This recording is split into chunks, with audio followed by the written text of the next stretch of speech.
What's up, everyone? I've been playing Ragnarok the New World for the last 2 days, and I was also lucky enough to play the final beta before the official release. So after spending a decent amount of time with the game, I think I can give a fair first impression. Before I start, I just want to say one thing. This isn't a full review because nobody can fully judge an MMO in just 2 days.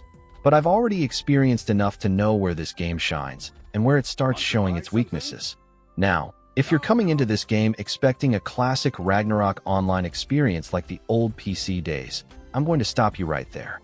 Don't expect that, because you'll probably end up disappointed. This isn't trying to be classic RO.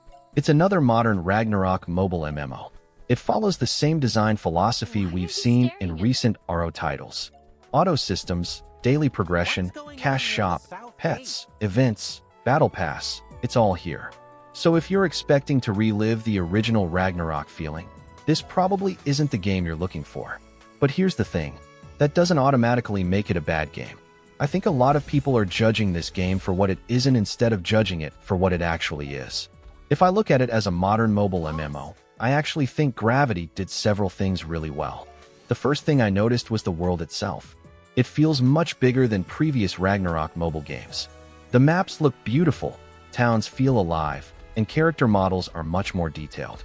The overall presentation is definitely one of the strongest points of the game. Now don't judge my gameplay footage too much, because I always play mobile games on the lowest graphics settings. That's just how I play. High graphics and strong lighting effects usually make my phone heat up, and during long sessions they even start bothering my eyes. Interestingly, during the beta the game actually felt smoother on my device. After the official release, I noticed the graphics looked slightly different and the performance dropped a little. It's still playable, and honestly it's not a deal breaker for me, but it's something I noticed. Another thing I really liked is the cosmetic system. There are so many outfits, hairstyles, accessories, and customization options that it's actually fun creating a character that doesn't look exactly like everyone else. I know cosmetics aren't important for everyone, but for people who enjoy making unique characters, this game does a really good job. The trading system is another positive. Player-to-player trading is available, and the market feels much cleaner than I expected.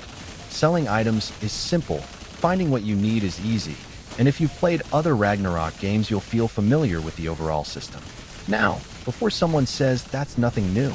Yes, I know. Most Ragnarok mobile games already have some type of exchange or market. This isn't revolutionary. It just feels polished. The game also supports cross-platform play between PC and mobile, which is honestly a huge plus.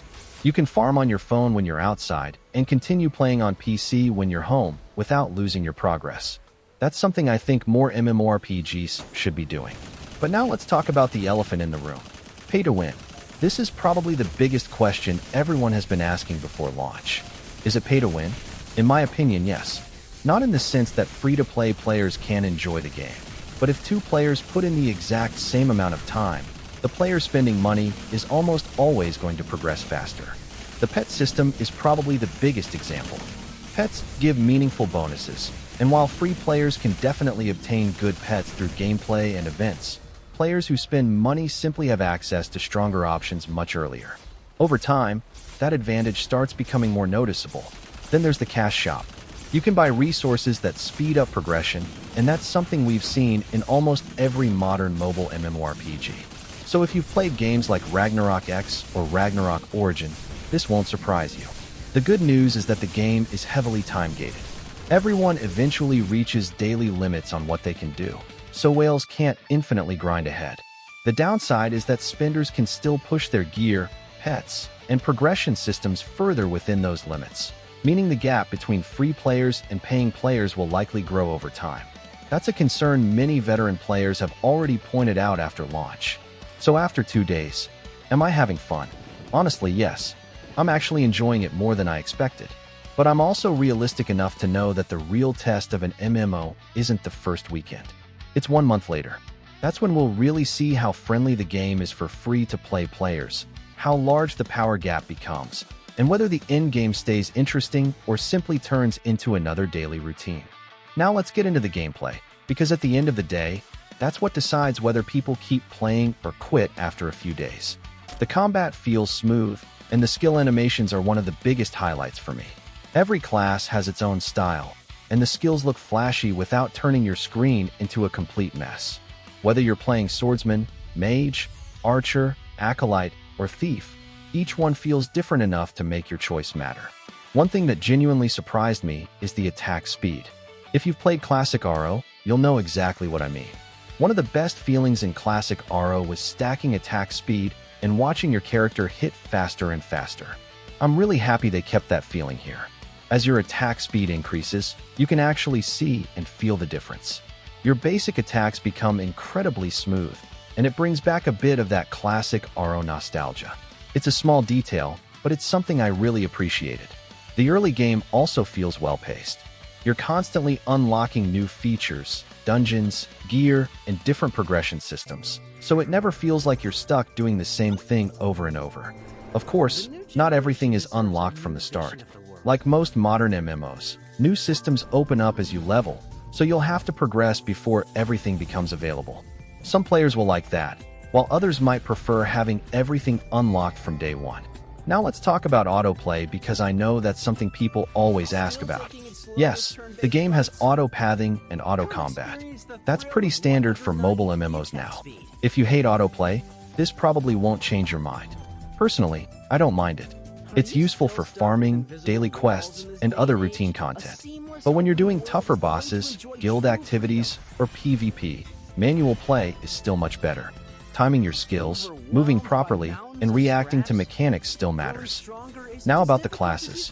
I've seen so many people asking, what's the best class? Honestly, I don't think there's one correct answer. Every class has its own strengths. Some are better at farming, some are stronger in PvP, and others are amazing during guild content. Instead of chasing whatever class is tier 0 during launch week, I'd recommend picking the one you actually enjoy. Meta changes all the time, but enjoying your class lasts much longer. The game also has plenty of daily content. Dungeons, world bosses, guild events, life skills, gear progression, there's always something to work on. If you're a casual player, you'll probably have a good time logging in for an hour or two every day. If you're a hardcore grinder, you might eventually feel limited because of the daily caps. Now let's talk about the biggest topic. Pay to win. Is the game pay to win? In my opinion, yes, to a certain extent. Whales are always going to have an advantage. The pet system alone gives spenders a noticeable head start, and the cash shop lets you speed up your progression. That's just the reality of most mobile MMOs today. Does that mean free players can't enjoy the game? Not at all. If your goal is to compete for the absolute top rankings, you're going to struggle against heavy spenders. But if you're just looking for a fun MMO to play with friends, clear content, join a guild, and progress at your own pace, you'll still have a good experience without spending money. So after playing for 2 days, what's my overall opinion? I honestly enjoyed it more than I expected. No, it's not the classic RO experience that many veterans have been waiting for. But if you stop comparing it to the old PC version and judge it as a modern mobile MMO, it's actually a solid game. The graphics are good, the world looks beautiful, character customization is much better than I expected, combat feels satisfying, and there are plenty of things to do. It definitely has its flaws, especially the pay-to-win elements, but I still think it's worth trying. Just make sure you go in with the right expectations. If you're looking for classic RO, you'll probably be disappointed. If you're looking for a modern mobile MMO with the Ragnarok style and a lot of content, I think you'll have fun. That's all for my first impressions after 2 days of playing. I'll keep grinding, and once I reach the later stages and experience more of the endgame, I'll make another video and let you know if my opinion changes. Until then, let me know what you guys think in the comments, and I'll see you in the next one.